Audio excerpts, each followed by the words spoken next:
Dominique Rocheteau n'est pas seulement un grand footballeur français, il est l'incarnation d'un certain romantisme du jeu, un joueur dont l'élégance naturelle a marqué des générations, mais avant d'être l'ange vert, avant de faire chavirer Saint-Étienne, le PSG et l'équipe de France, il est avant tout un enfant de la Charente-Maritime, un gamin de la presqu'île d'Arvers.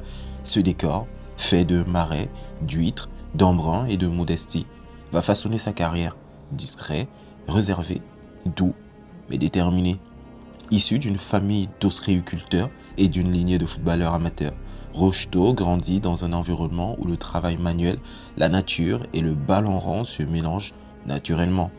Le football n'est d'abord qu'un jeu familial, un plaisir simple, mais son talent saute très vite aux yeux. De l'US Étoile, où il fait ses premiers grips, à La Rochelle, où il franchit un palier, un destin se dessine. Cette vidéo raconte l'histoire de cette ascension unique, celle d'un enfant du littoral devenu une icône populaire, d'un timide devenu star nationale, d'un ailier virevoltant devenu symbole d'un club mythique. C'est l'histoire d'un joueur dont la finesse technique, la silhouette aérienne et la loyauté ont contribué à faire de lui une figure incontournable du football français. Dominique Rocheteau naît le 14 janvier 1955 à Saintes, mais ses racines, son caractère et son identité profonde s'ancrent dans la presqu'île d'Arvers, une petite commune du littoral qu'il grandit. Son enfance se déroule dans une famille d'ostréiculteurs où le sens du devoir, la sobriété et le travail manuel font partie du quotidien. Dans ce cadre rural, les valeurs qui marqueront toute sa vie, la discrétion, l'humilité, le goût de l'effort se transmettent naturellement. Mais chez les Rocheteau, le football occupe aussi une place centrale. Son père joue en amateur, son oncle joue également, plusieurs cousins évoluent dans les clubs locaux. C'est une tradition familiale, un rendez-vous hebdomadaire, une passion partagée. Très jeune, Dominique se glisse dans cet univers où le ballon circule autant que les conversations. À l'US Étoile, son premier club, il découvre l'organisation du jeu, le plaisir du grip, la liberté des ailes. Ce n'est pas un enfant dominant physiquement, mais son toucher de balle, sa finesse et sa vivacité frappent déjà. Ses éducateurs parlent d'un enfant discret mais éminemment doué. Un joueur qui ne cherche jamais la lumière, mais que la lumière finit toujours par trouver. Avec le temps, il devient le talent le plus prometteur de sa génération locale. À La Rochelle, où il rejoint les juniors, il découvre le niveau plus exigeant. Les déplacements sont plus structurés, les compétitions plus rudes, l'environnement plus formateur. Mais là encore, son style fluide, presque aérien, se distingue. Son jeu commence à se cristalliser, un ailier rapide, élégant, qui feinte l'adversaire plutôt que de le bousculer. C'est dans ce climat entre mère, famille, football et silence qu'émerge l'âme de celui que la France appellera bientôt l'ange vert. À La Rochelle, Dominique Rocheteau attire rapidement les regards. Son talent n'est pas seulement ostentatoire, mais il saute aux yeux. Contrôle soyeux, dribble court, accélération imprévisible. Les recruteurs repèrent en lui un profil rare, un ailier créatif capable de casser les défenses sans jamais donner l'impression de forcer.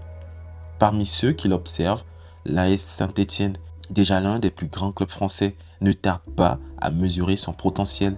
En 1971, Rocheteau rejoint donc le club ligérien. Le contraste est immense. Il passe du calme de la côte atlantique à l'effervescence du Forez, de la modestie amateur à l'une des institutions les plus structurées du football français. À Saint-Étienne, il découvre un environnement professionnel intense dominé par une génération exceptionnelle. Piazza, Battenet, Larquet, Rivelli, il est encore frêle, timide, presque effacé. Mais son talent oblige les dirigeants à le protéger, à le façonner et à le préparer pour le très haut niveau. Dans les équipes de jeunes stéphanoises, il progresse rapidement. Son style correspond parfaitement à l'esthétique et à la philosophie du club. Un football vif, offensif, fait de mouvements et d'inspiration. Rocheteau ne parle pas beaucoup, mais il joue juste. Il ne revendique rien, mais il s'impose. Son ascension vers l'équipe première est logique. Les éducateurs sentent qu'ils tiennent là un joueur dont la sensibilité technique dépasse les standards. Il passe professionnel au début des années 1970 et petit à petit, il gagne sa place au sein du groupe Fagnon. À Saint-Étienne, il apprend la pression, la rigueur et la ferveur populaire. Il se forge au contact des grands joueurs du club. tout en conservant ce qui fait sa singularité. Un jeu fait de légèreté, d'instinct et d'élégance. C'est à cette période que naît son futur surnom, l'Ange Vert, un joueur dont la grâce contraste avec la dureté du football de l'époque. Son intégration à la SSE marque le début d'une transformation. Dominique Rocheteau n'est plus seulement un jeune talent du littoral charentais, il devient l'un des espoirs les plus excitants du football français. À Saint-Étienne, Dominique Rocheteau passe du statut d'espoir prometteur à celui d'une figure emblématique d'une génération dorée. Les années 1970 voient la SSE dominer le football français et Rocheteau, avec son style fluide et son élégance rare, devient l'une des incarnations de cette équipe mythique. Il ne correspond pas au profil de joueur typique de l'époque, physique, agressif, robuste, mais apporte une dimension nouvelle, celle de la finesse du grip qui élimine de l'accélération qui change un match. Sa relation technique avec Jean-Michel Larquet, Osvaldo Piazza et les frères Rivelli électrise le public. Rocheteau est souvent utilisé comme ailier droit, mais son jeu est mobile, imprévisible. Il rentre vers l'intérieur, grippe, court, déstabilise et crée des différences que peu de joueurs français savent produire à ce moment-là. Il devient rapidement l'un des favoris de Geoffroy Guichard, un stade qui reconnaît la sincérité, l'engagement, la beauté du geste. C'est là que se forge la légende de l'Ange Vert, un sobriquet qui résume son esthétique aérienne autant que sa fidélité aux couleurs stéphanoises.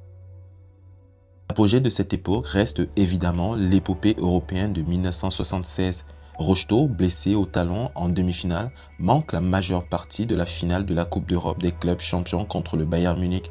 Entré en jeu tardivement, il tente malgré tout d'apporter sa vitesse, sa créativité dans un match marqué par les poteaux carrés de Glasgow. Même diminué, sa présence sur le terrain symbolise l'espoir inébranlable de tout un peuple vert. Après cette finale perdue, son statut grandit encore. Rocheteau devient un visage national, un joueur dont la popularité dépasse le cadre du football. Dans les saisons suivantes, il reste l'un des piliers de la SSE. Il épaissit son jeu, gagne en efficacité sans jamais trahir son identité technique. Ses dribbles, ses débordements et ses passes décisives accompagnent les derniers grands titres des Verts avant qu'il ne décide en 1980 de donner une nouvelle orientation à sa carrière. En 1980, Dominique Rocheteau quitte Saint-Étienne pour un club alors en pleine croissance, le Paris Saint-Germain. C'est un tournant majeur, autant pour lui que pour le PSG. À Paris, Rocheteau n'est plus seulement un ailier virevoltant. Il va devenir un joueur plus complet, plus décisif et parfois même un attaquant axial. Cette évolution progressive mais déterminante marque la seconde grande phase de sa carrière. Sous les différentes directions techniques qui se succèdent, Rocheteau est repositionné en fonction des besoins de l'équipe. Il peut évoluer sur un côté ou dans l'axe, mais conserve toujours les mêmes qualités, la justesse technique, l'intelligence des dépassements, la capacité à créer le décalage en un instant. Avec lui, le PSG franchit un cap et s'installe parmi les clubs majeurs du championnat. C'est également à Paris que Rocheteau exprime une maturité nouvelle. Il devient un leader technique et mental, un guide pour les jeunes joueurs du club. Sur le terrain, il marque les buts importants, délivre des passes décisives et demeure l'un des joueurs les plus réguliers du championnat. Ces années parisiennes lui permettent d'enrichir son palmarès avec plusieurs trophées majeurs, dont un titre de champion de France en 1986. Un moment historique puisqu'il s'agit du premier titre de champion du Paris Saint-Germain. Plus encore, Rocheteau devient une figure essentielle du club, un joueur respecté par les supporters et admiré pour sa simplicité. Dans un PSG encore loin de la puissance moderne qu'on lui connaît aujourd'hui, il occupe une place centrale, à la fois sportive et symbolique. Son passage parisien s'achève en 1987, après 7 saisons pleines marquées par sa transformation en joueur d'expérience et d'efficacité. Paris a façonné un Rocheteau plus complet. Rocheteau, lui, a façonné une partie de l'histoire du PSG. Si Dominique Rocheteau brille en club, c'est en équipe de France qu'il révèle toute sa dimension symbolique. Peu de joueurs ont connu une ascension internationale aussi fulgurante. Repéré lors d'un match amical de préparation par le sélectionneur Stefan Kovac, il est convoqué presque dans la foulée, un fait rarissime pour l'époque. Dès son premier match officieux contre le Real de Madrid, il inscrit 2 buts. Rocheteau vient de franchir une porte qui ne se refermera plus jamais. Avec Michel Hidalgo, l'équipe de France entre dans une nouvelle ère, faite de jeu, de créativité et d'ambition. Au sein de cette génération d'exception menée par Michel Platini, Rocheteau trouve naturellement sa place. Il n'est pas seulement un ailier ou un attaquant, il est un créateur d'espace, un dynamiteur de défense, l'homme qui débloque les situations que d'autres n'arrivent pas à résoudre. 1978 est considéré comme l'année de la prise de conscience. Lors de la Coupe du Monde en Argentine, Rocheteau vit une aventure contrastée. Blessé, remplaçant lors du premier match, il retrouve sa place dans un contexte compliqué. Mais malgré l'élimination rapide de la France, il laisse entrevoir ce qu'il peut apporter, de la vitesse, du caractère et un sens du but qui ne le quittera plus. Il inscrit d'ailleurs le dernier but des Bleus dans le tournoi. En 1982, c'est la révélation planétaire. C'est en Espagne lors du mondial 1982 que Rocheteau entre vraiment dans la légende. Blessé dès le début du tournoi, décrié même par une partie de la presse, il revient pourtant par la grande porte. Entré en jeu contre l'Autriche, il dynamise l'attaque française et obtient le coup franc victorieux. Quelques jours plus tard, il signe un doublé contre l'Irlande du Nord. 2 buts marqués à la suite d'actions individuelles qui démontrent tout son génie. Malgré une nouvelle blessure, il serre les dents pour la célèbre demi-finale à Séville contre l'Allemagne. Sous infiltration diminuée mais déterminée, il provoque le pénalty transformé par Platini. Puis lors de la séance de tir au but, il inscrit le sien. Cette nuit tragique et héroïque à la fois, sans doute la plus douloureuse de l'histoire des Bleus, marque profondément sa carrière.